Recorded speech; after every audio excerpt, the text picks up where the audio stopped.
अगर मैं तेरे प्यार में पड़ गया तो पूरी दिल्ली जला दूंगा। शंकर जब ये कहता है तो समझ आ जाता है कि अगर उसे अपना प्यार नहीं मिला तो वो क्या कर सकता है।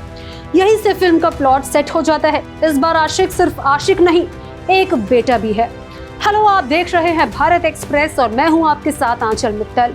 लेह लद्दाख से कहानी शुरू होती है। मैं बात कर रही हूं आनंद एल राय द्वारा निर्देशित फिल्म तेरे इश्क में की, जिसमें धनुष है और कृति सनन है।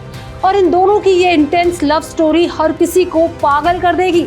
जी हाँ, इतनी इंटेंस ये लव स्टोरी है कि आपको देखकर लगेगा कि इतना भी ज्यादा प्यार हो सकता है। तो चलिए इस मूवी की कहानी की पहले हम बात करते हैं। तो एयरफोर्स पायलट शंकर यानी धनुष अपने सीनियर्स के ऑर्डर नहीं मानता। यहीं से ये फिल्म शुरुआत होती है। उसे मानसिक तनाव है। उसे साइकोलॉजिस्ट मुक्ति यानी कृति सनन के पास भेजा जाता है। उसे देखते ही वो साइकोलॉजिस्ट इमोशनल हो जाती है। अब आखिरकार कृति सनन यहाँ पर धनुष को देखकर इमोशनल क्यों हो रही है, वो जानने के लिए कहानी में 7 साल पीछे जाना होगा, जहाँ पर दिल्ली यूनिवर्सिटी दिखाई जाती है। और उसी दिल्ली यूनिवर्सिटी में मुक्ति साइकोलॉजी में PhD कर रही होती है। और उसी दिल्ली यूनिवर्सिटी में शंकर लॉ का एक स्टूडेंट है, जो कि डूसू का प्रेसिडेंट भी है। वो काफी ज्यादा वायलेंट नेचर का होता है। और मुक्ति सोचती है कि उसे अपनी थीसिस से मैं उसे शांत बना दूंगी और एक अच्छा व्यक्ति बना दूंगी। तो शंकर के ऊपर जो है थीसिस अपने लिखने लगती है और उसे कहीं ना कहीं स्टडी करने लगती है। लेकिन इस बीच शंकर मुक्ति के प्यार में पड़ जाता है, लेकिन मुक्ति को उससे प्यार होता ही नहीं। एक तरफा लवर बॉय शंकर पहले ही ये कह चुका है कि अगर मैं प्यार में पड़ा तो पूरी दिल्ली जला दूंगा। अब वो क्या करेगा, वो जानने के लिए आपको फिल्म देखनी होगी, क्योंकि हम आपका सस्पेंस खोलना नहीं चाहते।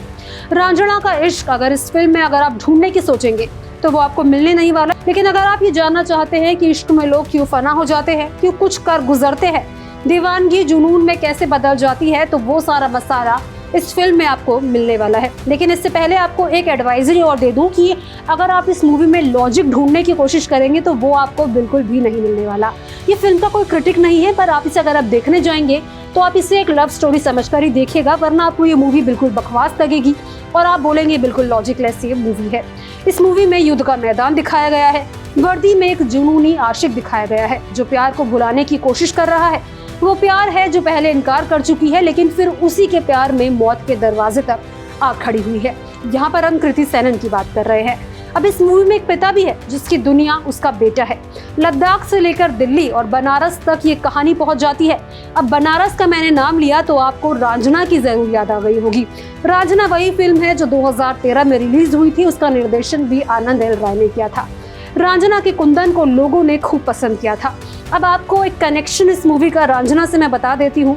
तेरे इश्क में को रांझना से कनेक्ट किया गया है, वो भी कुंदन के दोस्त मुरारी के द्वारा। जी हाँ, इस मूवी में आपको मुरारी एक सीन में नजर आएगा जो कि शंकर को ये सजेस्ट करेगा कि किस तरीके से उसके एक दोस्त ने आशिकी में अपनी जान दे दी थी। वो यहाँ पर कुंदन की बात कर रहा है। अब ये सुनकर ही सभी रांझना लवर्स को जो है नॉस्टैल्जिया आ जाएगा, क्योंकि रांझना एक ऐसी मूवी है जो सभी के दिलों को छू गई थी। अब इस मूवी में एक्टिंग की हम बात करें तो धनुष अपनी एक्टिंग से ये साबित करते नजर आ रहे हैं कि कितना ज्यादा वर्सेटाइल वो रोल कर सकते हैं। और जहां पर रांझना में उन्होंने मासूमियत से सभी लोगों का दिल जीता था, तो तेरे इश्क में वो बेकाबू आशिक जो है हर किसी को बना देंगे और अपना इमोशन अलग तरीके से दिखाएंगे, जिसके जैसा प्रेमी की कल्पना हर कोई करता है। अब बेटे के रोल में जब वो अपने पिता के शव को गाल से सहलाकर ये चेक करेंगे कि कहीं वो जिंदा तो नहीं, तो वहां पर आप बेहद इमोशनल हो जाएंगे। अब कृति सनन की बात करें तो वो इस मूवी में बहुत ही ज्यादा प्रिटी लग रही है। उन्हें फिल्म में कुछ नया करने का मौका मिला। काफी ज्यादा वेरिएशन आपको उनके रोल में नजर आएगी और उन्होंने काफी कुछ अलग करा है। अब बात करेंगे प्रकाश राज की, जिन्होंने पिता के रोल में काफी अच्छी भूमिका निभाई है। और जिस तरीके से वो अपने बेटे के लिए कृति सनन के पिता के आगे गिर पड़ते हैं, जो नाक रगड़ पड़ते हैं, वो देखकर आप बेहद इमोशनल हो जाएंगे। तोता राय चौधरी जो कि कृति सनन के पिता बने हैं, उनकी भी जो एक्टिंग है वो बेहद अच्छी है। इसके बाद मोहम्मद जीशान अय्यूब मुरारी वाले अंदाज में जैसे ही कहते हैं कि मर जाओगे पंडित, तो तालियां बजती है। अब राइटिंग और डायरेक्शन की बात करें तो रांझना की तरह फिल्म की कहानी हिमांशु शर्मा ने लिखी थी। इस बार उन्हें नीरज यादव का साथ मिला है। कहानी का कॉन्सेप्ट अच्छा है, जहां इस बार प्यार में अकेले लड़का नहीं लड़की भी जल रही है। इस कहानी को दिखाने के लिए एयरफोर्स और युद्ध का माहौल भी सुनने में दमदार लगता है, लेकिन स्क्रीन पर ऐसा नहीं लगता। जहां वायुसेना की बात हो वहां कहानी को संभल कर बनाना चाहिए।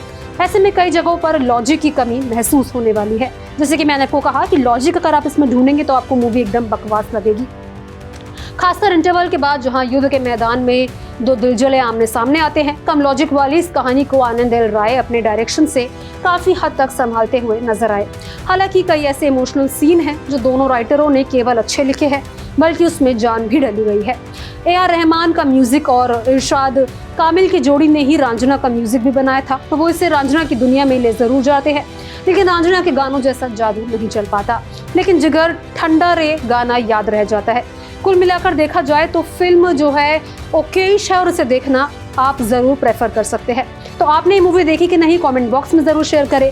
ये रिव्यू सुनकर आपको क्या लगता है, आपको ये मूवी देखनी चाहिए कि नहीं, ये भी जरूर बताएं।